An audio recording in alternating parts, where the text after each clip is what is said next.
The Duelist Cup has ended, and that means the top 100 deck lists are out. And with that in mind, that means we got more spice to try out. Starting off here with Sophia MD's 37th place 60-card Tearlament deck, which is White Forest Tearlament. And here is the whole deck profile from Sophia. However, I'm playing it card for card, so here's what we're playing. And honestly, as much as I do like Tier, this is such a cool idea. The White Forest cards are inherently in here to send things like Rainbow Bridge of Salvation, Trivia Karma, and the Black Goat Laughs to the graveyard in order to trigger their effects, and then just kind of generate additional advantage, which is fantastic, to be honest. And then the rest of the cards are pretty standard, right? Forest Tearlament, just allowing you to kind of cycle through the power spells and all of that stuff. Notably, not playing 3 cards in particular. No Max C. Wild, I know. But it turns out, in a format with Tenpai, playing Max C doesn't really do anything for a deck like this. It is go first or bust. That's pretty much it. So no Max C, no Ash Blossom. Again, similarly, you know, hey, if the opponent has the Roach, just hope and pray that they don't.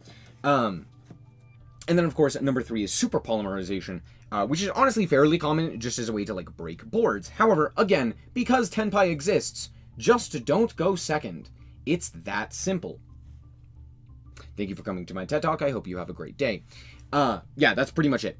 The rest of this is just... It's just engine. It's just go, go, go, gas, gas, gas. And yeah, let's quickly go through the card by card and the explanation. Starting off with the tier monsters, we're playing the maximum amount of tier names, that being the 1 Havness, 2 Sheeran, 3 Rhino Heart, and the 1 Tier Cache, as well as the Tearlament spells and traps, which are very powerful. 1 apiece of Grief and Heartbeat for the spells, as well as 2 Scream. Normally I play 3, but we're only playing 2 this time. I don't know why. I feel like this is definitely a 3 of. But I guess you gotta cut something. Why not cut Scream? Anyway, especially since I guess it doesn't trigger off of the White Forest, you probably want something else to draw with it, so not really terrible there.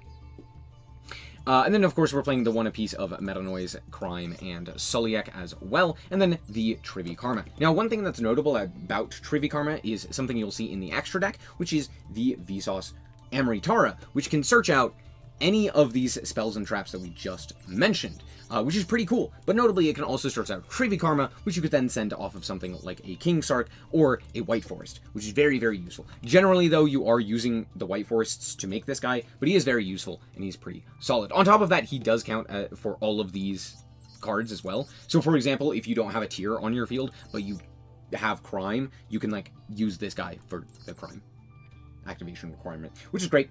So yeah, all things considered, fantastic.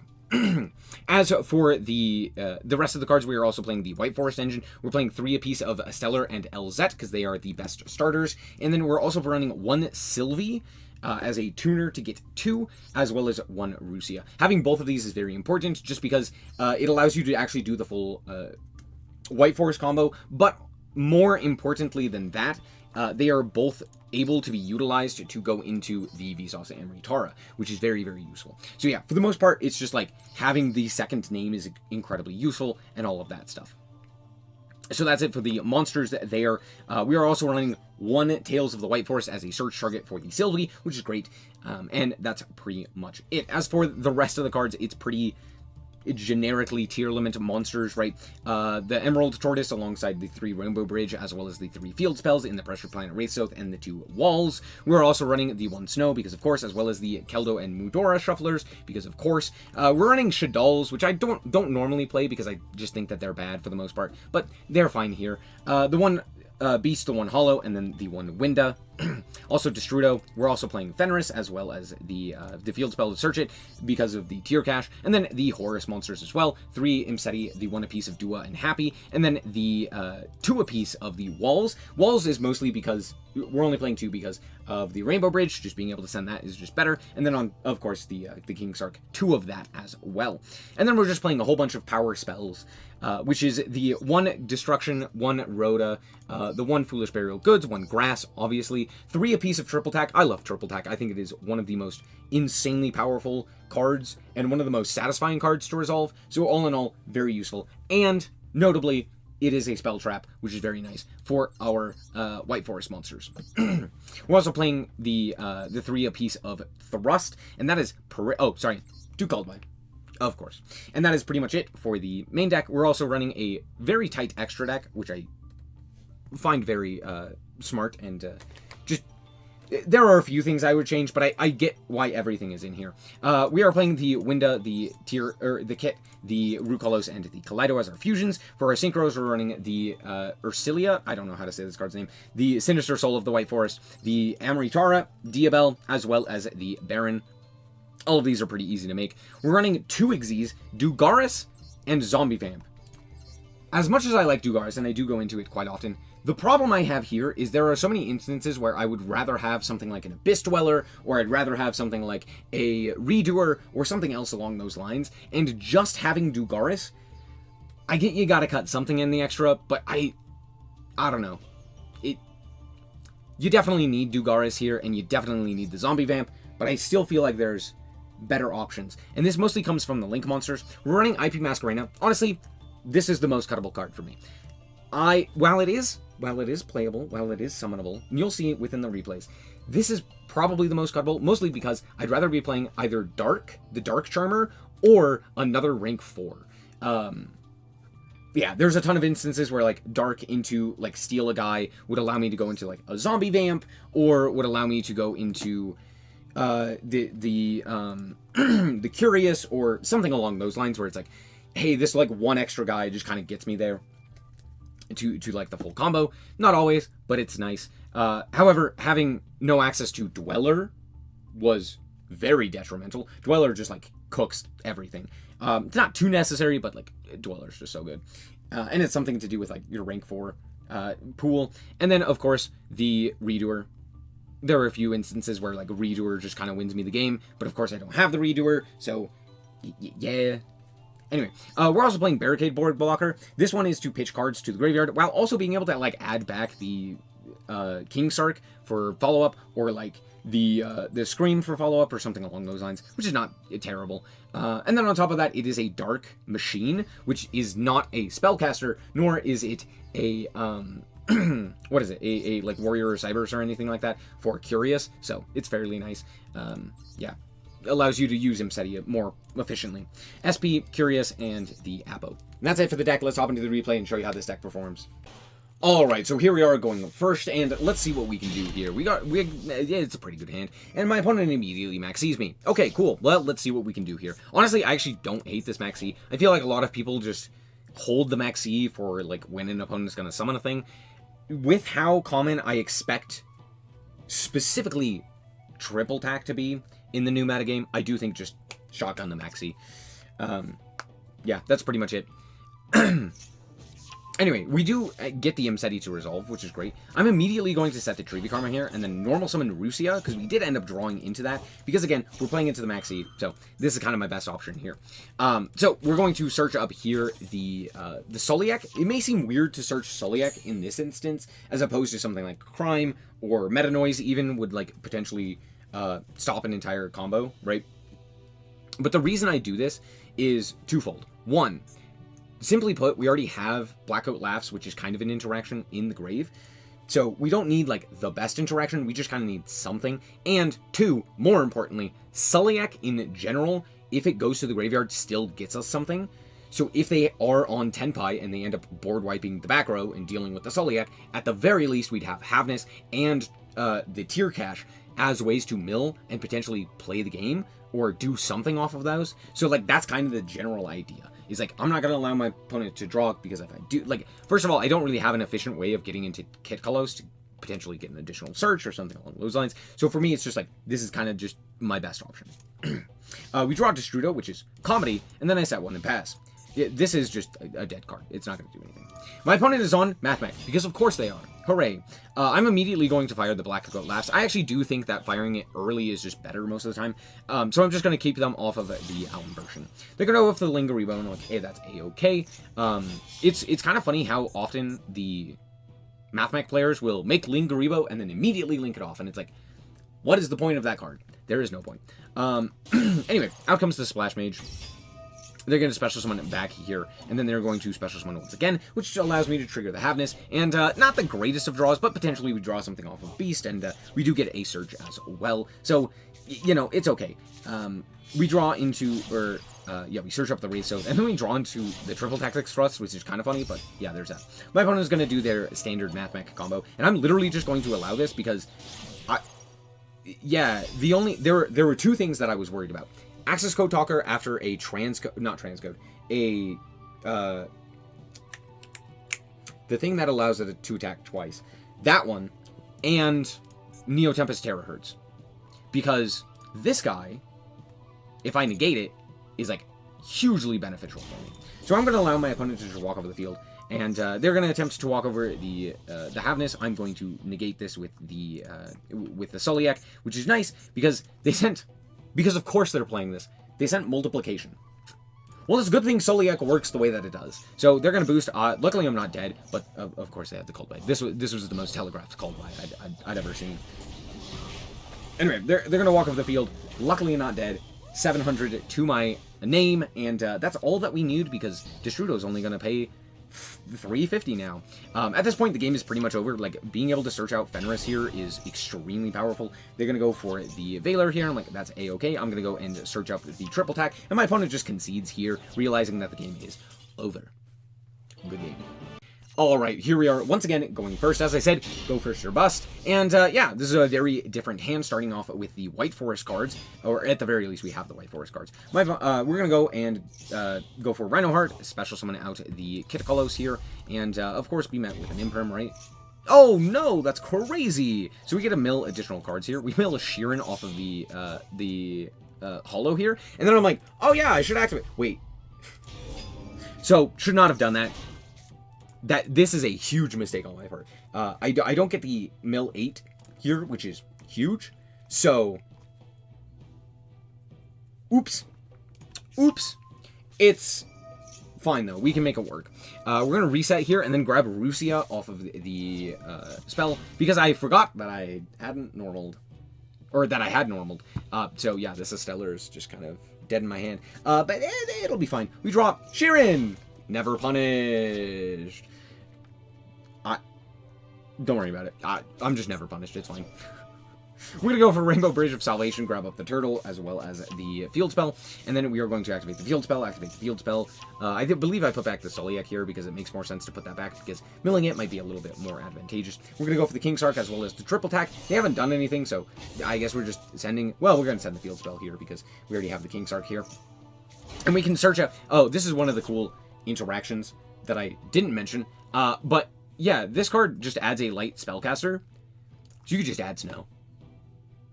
I don't know why this is okay. But don't worry, the Snow hits to 1 mattered. Yeah, this is absolutely insane.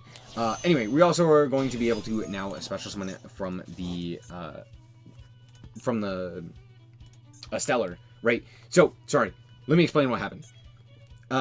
Sinister Soul sent the Triple Attack, which reborns a Stellar by virtue of its, if a spell trap is sent to the graveyard to activate a monster effect, it special summons itself from grave, which is great, because now we have enough to make an 8, but also we can activate its effect, which we sent, what did we send? No, we sent the Triple Attack for this one's effect. We sent the Field Spell for this one. Anyway, summons the Sylvie, and now we have Sylvie on the field as well, and we can make the Diabell. So Diabell is also going to add back the Called By, which is very funny, and then we're going to shuffle back our Synchro in order to go into Vsauce Amritara, which allows us to grab up the Trivia Karma, and now we can activate the Field Spell, or the King's Arc. Here we're going to grab up Meta Noise, since I believe it's like the only thing that we have left. I guess I could have added Crime, but I'm going to pitch the Snow, so it doesn't really make sense to go for Crime. We're going to send a whole bunch of cards here. We summon out the Happy, and now we can make the Zombie Vamp with our Vsauce Amritara and the Happy, and then mill some cards. And my opponent reveal, or well, I force them to reveal that they're on the Edge Imp, or the what is this? What is this deck called? Anyway, not that big of a deal. We just make the Apo here. We also go for the Snow, so we're going to banish a whole bunch of cards here, and then we are also going to go and shuffle back that one in order to make an 8, not an 8, in order to make an IP Masquerade. So, yeah, the board is Apo, Rukalos IP with Imseti and Dua, as well as the Called By and Meta Noise set, and Snow, Snow, black go in grave as well. Oh, and we have a shuffler. 10 out of 10. No nuts. My opponent's going to start off here with a Coatl, and I'm like, oh, I'm going to call by that. And then my opponent reveals that they have the one of. That's right. Out comes Crossout Designator calling the called by, but yeah, that's fine. To be fair, I'm not really too concerned about the Coatl getting the search for the quick play, because they already have the quick play. They always do. But alas, they actually search out the Gazelle, so I'm like, okay, that's fine. Here they're going to go for the Edge Imp monster, they're going to go for the Edge Imp card to grab up the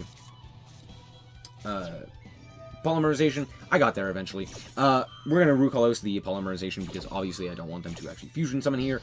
So there's that. We're going to send the Rukalos, and then we are going to reborn the Rukalos. And here it is. Hooray! They're going to go for the triple attack, and I'm like, okay, this kind of sucks because they're going to take here. So I'm like, okay, well, I might as well go for the IP. What I'm actually going to make here is just basically a dead guy, so that they can't take my Apo or my IP Masquerena, which I think both would be pretty bad. So yeah, we go for the Barricade board, and I'm like, okay, at this point, like, they take the Rukalos, and then, like, they have the Rukalos, which is, you know, that would be... I could not explain to you why they took this one. They just felt like it. I don't know.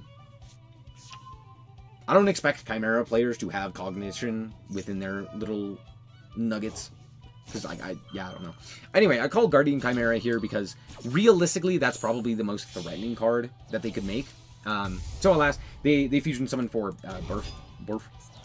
This guy. They're going to attempt to reborn as well. And send a card here. I'm just going to shuffle away some cards. Most notably, I'm going to shuffle away the Chimera Fusion. This is the most important thing. And because I'm not activating on the field, this guy, what's his bucket that I just shuffled away? Mirror Sword Knight does not allow it to trigger. When a monster your opponent controls activates its effect while Chimera the Flying Mythical Beast is on your field, you can banish this card from field or grave to negate that effect. Notably, while this is on the field, my card is not a card that I control, because it is in my grave. Therefore, I cannot negate it. So, that's pretty cool. We just get to shuffle it away there. They're going to bring back the Coatl here, and then do one of the dumbest plays I think I've ever seen. But alas, what else could they have possibly done? And then it gets worse. Out comes SP. SP effect. Banish the field spell. Sure. Or banish the what have you. Walk over the monster. Make Sky Crisis. Incredible. Activate Sky Crisis. Sure. Meta noise. They don't have anything. I know the last card in hand is the Fiendish Chain. Not the Fiendish Chain. The other guy, the Chain. The Edge Imp Chain. So, like, I know they don't have anything. So at this point, we can just do the full combo. Because I have the materials, so we're going to go Kick Kalos during their turn. We're going to activate the effect of the Kick Kalos, which is going to send to Sheeran. Sheeran is then going to activate its effect. And I have enough materials as well. This Snow is a mistake. That was misclick. Just straight up misclick. But I do have enough materials. I don't even need to use the Kick Kalos. I can just keep the Kick Kalos on field and go shuffle back 3 for Kaleido. So yeah, this game's like over. And my opponent realizes that and just concedes. Typhon, the Great Surrender button. Hooray. Now, while this deck basically only likes going first, there is one deck in particular that I do not care about them making their end board anytime. Because it is so comically easy to beat these players. It's, again, comedic. So, and that, it's Snake Eye. It's Snake Eye. Every time a Snake Eye player plays the game, it is so unbelievably easy. I will include myself in this. I am super easy to beat. But yeah, they'll make their, like, cool, optimal, insane end board, and then I will just clown on them. Because every time, they just do, like, the most heinous crime halfway through. You're just like, oh, you made a mistake, and now you die for that. Anyway, my opponent is going to play the game, and play the game for a while.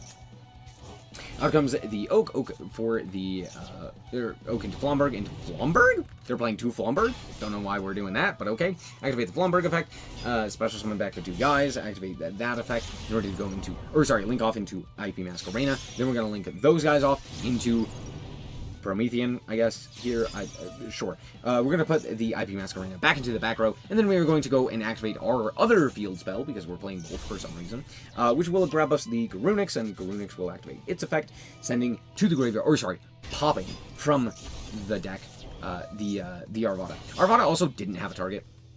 Not that big of a deal, but out comes the Raging Phoenix. We're then going to just pass the turn.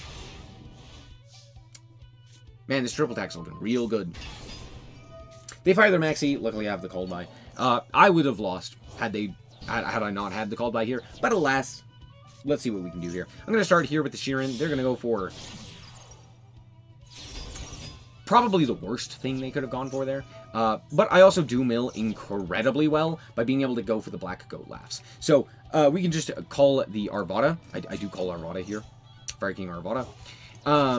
But alas, they're going to special summon out their entire field again. I'm like, that's A-okay. Because we have this triple attack, which is about to kill them. Also, they also are playing 2 Sinful Spoil. Like, this is a bad list, straight up. And they just got to do full combo, and now they're going to get punished because I drew triple attack. That's pretty much it. So, that nice Apo that they had is now mine. So that's great.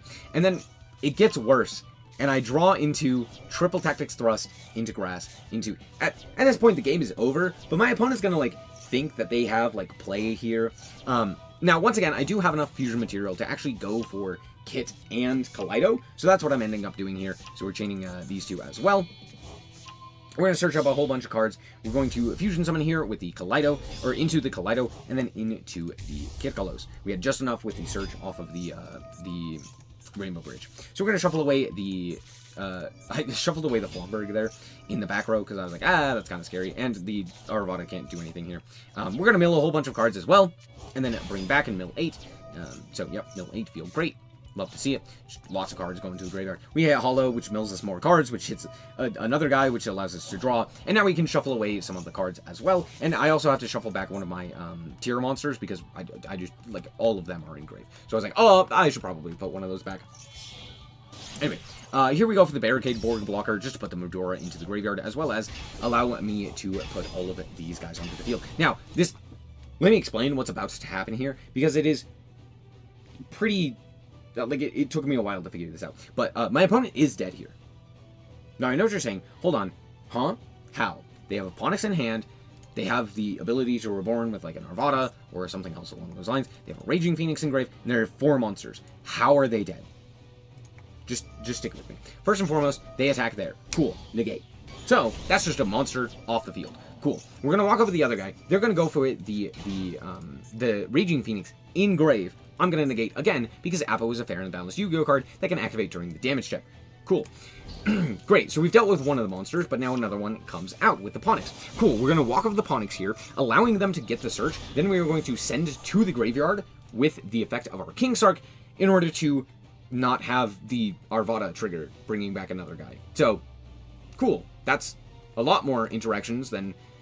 or a lot more monsters we would have had to walk through. So, we just don't have to deal with that. And at this point... it's still not lethal. Oh, except for the Snow that's in the grave, which allows me to also banish their Apo. Yeah, Snow's a great card. Love Snow. Alright, we're back with the deck, and honestly, this was not the White Forest deck that I was expecting to do the best in the Duelist Cup.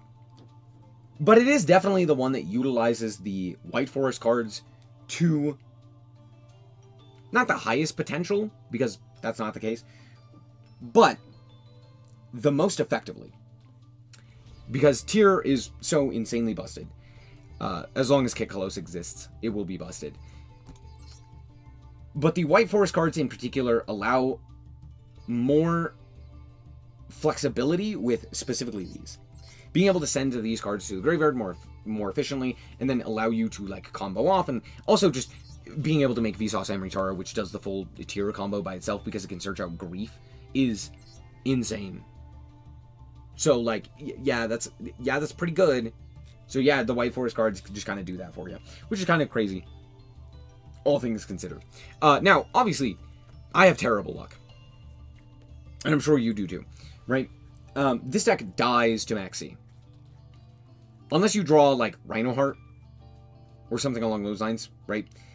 So, Maxi is a big issue with the White Forest cards, which is why I'm not too big of a fan of this, and I probably would just play a regular version of Tier, whether that's 60 or 40 or what have you. But yeah, for the most part, I still think it's a great deck for this metagame right now.